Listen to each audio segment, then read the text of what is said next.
welcome back to Natalie Inspires You. Today I bring to you the first part of my 3-part series on the inner child. I began this journey on connecting with my inner child around 2 years ago, and much of my learnings is based on the workshops I've attended and the research and reading that I have done by myself.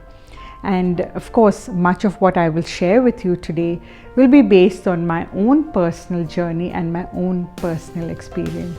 Well, I'm no psychologist or counselor, but I am a strong woman and a mother of 3 children. And this journey of connecting with my inner child has only brought me to a point of peace, to a much better place than I was 2 years ago. And most importantly, it has created a beautiful ripple effect with the ones around me, my family. And that is why I'd like to share that with you today. And so if you are in agreement with what I've shared with you so far, I invite you to stay on and enjoy this journey. Thank you for staying on. And I believe so strongly in divine intervention and synchronicities. And so if you are here and have decided to go on this journey, in all probability, it's because you are called to do so. So let's begin. What is the inner child? According to Carl Jung, in every adult, there lurks a child, an internal child, something that is always becoming, is never completed, and calls for unceasing care, attention, and education. This is the part of the human personality which wants to develop and become whole. Carl Jung was a Swiss psychiatrist and psychoanalyst who founded analytical psychology. So to put it for you in simple words, let me just share my understanding and explanation of the inner child. The inner child is that gorgeous little child inside of you, that happy, joyful, playful, perhaps sad, perhaps a little hurt, perhaps waiting for you to reach out to her, not to be judged, but only to be accepted and loved. It is also a lens through which we see a lot of our life experiences today as adults. And it also has a big influence on the choices we make in our relationships, in our career, also with basic day-to-day living. Very importantly, it does have an influence on the way we bring up our children. And that is why I wanted to bring it out to you, to the NIY community, to most of us who are mothers here. Because if we connect with our inner child, we can also connect more deeply with our own children. Let me share with you a life experience of mine for you to understand this, the working of the inner child better. So when I was young, small rather, probably around the age of 7 to 9 probably, yeah. And every summer holiday our parents took us for a nice family vacation, and most often it was to a hill station. And for the ones in Mumbai, I'm sure you'll connect when I say we often visited Mahabaleshwar. So on one of our family vacations, I remember playing in a playground along with another family friend and a couple of us children, and there were a few dogs in the same playground, and they were there and we were doing our own thing. We started playing, but suddenly, all of a sudden, I think we were probably playing catch and cook, and there was a lot of noise and frenzy going on, that something ticked the dogs off and they began barking and chasing us, and the other kids kind of ran in different directions. But to me, I just didn't know where I was going. I just kept running towards an unknown destination, because each time I looked behind, I could see the dog, I could see his teeth, and I could hear him barking so loudly, and he was chasing me and I was running. And oh my God, I still remember my head was racing. I was scared, I was frightened, I was crying, until I just ran and stopped near a group of adults. And then the dog just, kind of ran away or something. But I have that memory of being afraid of a dog from young. And all through my adult life, I've always been a bit scared and afraid of dogs, when actually they're such loving creations of God. And we adults tend to carry our childhood stories and reactions to certain situations right through adulthood, be it happy or be it sad, be it fear, be it anxiety. Have you been in a similar situation like this? Well, not really being chased by a dog, but in a situation that caused you to get anxious, to cry, to be hurt, to be worried. Something that was unpleasant, something that could cause you to shut down and want to cry. Perhaps a teacher shouting at you, or a parent or a relative saying something to you. Were you bullied in school? Well, if you have, I invite you today to make a note of this situation, anyone's situation. Either you note it down on your phone or write it down somewhere. And for today, just be aware of that situation.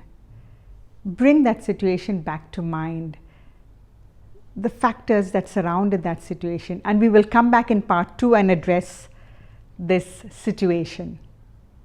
Well, I've noted down my situation for next week, and I will share the story with you next Wednesday. But it's about a teacher, or rather a staff personnel at school, and the way she spoke to me and her harsh words still ring in my ears sometime. So I'm going to journey with you, and as I teach you how to address a situation like this, I myself will address this particular situation next Wednesday, same time. So let's close today's session with a short meditation where I will guide you on how to connect with your inner child. So I invite you to sit in a comfortable position, but with your feet on the ground, because it's very important when you're doing growth work to stay grounded. And there are many ways in which you can stay grounded. I choose by placing my feet on the ground, but I also choose by saying a little prayer, inviting my God, inviting the Lord to journey this time with me. If you'd like, you can do the same. And before we begin, I'm just going to request you to calm that racing mind. Let the laundry be left for a little later, your house cleaning 10 minutes later. But calm yourself down. Give yourself priority and some time. It's very important.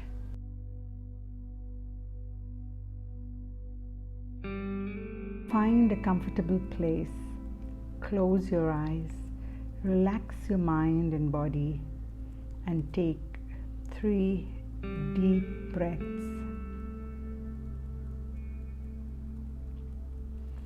Imagine yourself in a beautiful garden surrounded by lush green pastures, a field of pretty yellow daisies to your right, a small stream gently flowing on your left. The warm sunlight embraces you. You see a little child in the distance. As you move closer, you see that it is you, that beautiful little you, chasing the butterflies, playing in the garden.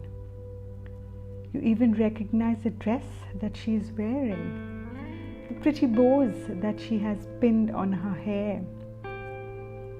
You also remember the pretty little shoes that she is wearing. Pause and accept and love this moment. You then see her running towards her home. You follow her. She pushes the door open and runs into the kitchen. You follow her only to see her enjoying a few treats. She moves into the living room to read a book. You perhaps remember the book she's reading, or maybe the comic. Pause and accept and love this moment. She then rushes off to her own room. As you follow her, memories of your childhood start flooding your mind. How does your inner child look now? In her own room. Make a few mental notes. What position is she in? What do you think she is feeling right now? Look at her beautiful eyes. What are they trying to tell you? Her body language, what is it saying to you? Pause and accept and love this moment. Now gently reach out to her. If she allows you to, give her a hug and tell her that you love her. Thank her for the beautiful woman that you are today because of her. Tell her that you are not here to judge her. You are just here to love her. Pause and accept and love this moment. Now carry her in your arms if she allows you to, and then give her the warmest embrace you can and tell her how happy you are to connect with her after so long. And as you put her down, tell her that you have to go, but you will be back soon. Pause and accept and love this moment. You may now leave your home and step out into the garden.